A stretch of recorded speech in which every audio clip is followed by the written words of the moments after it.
I am now the most miserable man living. If what I feel were equally distributed to the whole human family, there would be not one cheerful face on earth. To remain as I am is impossible. I must die or be better. Those are the words of Abraham Lincoln, one of our most revered presidents, speaking openly of his depression. Depression is a serious, life-threatening chronic illness. To combine it with an addiction is even more debilitating and life-threatening. I imagine depression as looking at the world through a pair of clouded lenses, magnifying life's imperfections and injustices. Ironically, living with addiction certainly allows one to see the world in a negative and chaotic manner as well. Together, they paint a dim portrait. Josh is 28. He's sitting at home in seclusion with the curtains drawn, drinking himself into oblivion. He's beginning to miss work on a regular basis, but fearful that he'll lose his job, and having seen 2 family members die from their addiction, he seeks help. Well, now he's 3 years sober, but one more time he finds himself at home in seclusion with his curtains pulled.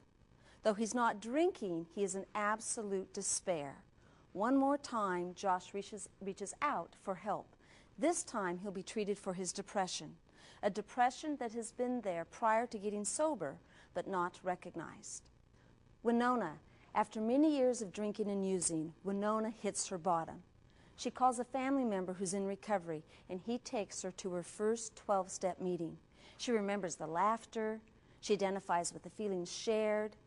Close to a year now of being clean and sober, though, she relapses. And then after 9 months, convinced that she's a real alcoholic addict, she comes back into her recovery program. Now this next year will have more consistency and order in her life. She has more friends. She knows that she's thinking more clearly. But then she loses her teenage son to a fatal overdose. And in addition, within a few months, she begins to have flashbacks of having been molested as a child by her father. Winona, too, had a pre-existing condition of depression, which had not been so noticeable as a result of newfound hope and early recovery skills. Unable to speak of her internal despair, it is what most likely fueled that initial relapse. Now, with the death of her son, and without the skills to cope with such a loss, she will go into an emotional downhill spiral. And symptoms that are often common with depression, signs of post-traumatic stress disorder, begin to show. The memories of her past are no longer able to stay repressed. This time, she seeks help before she relapses.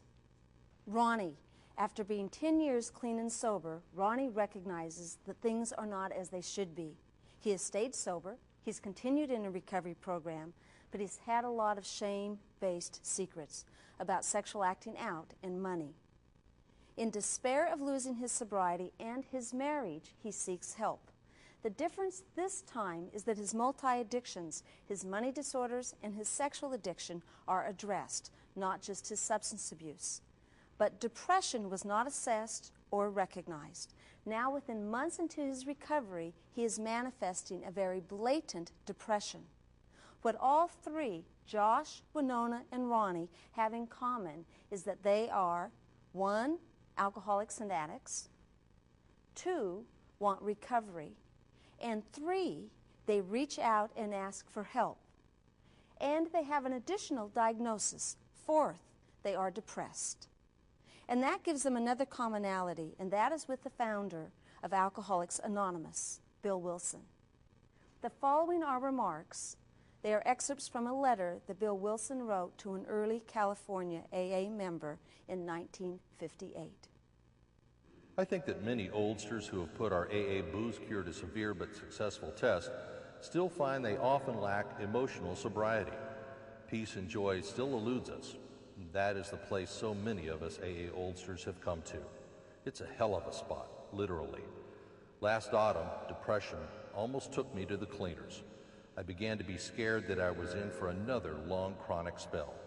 Considering the grief I have had with depressions, it wasn't a bright prospect.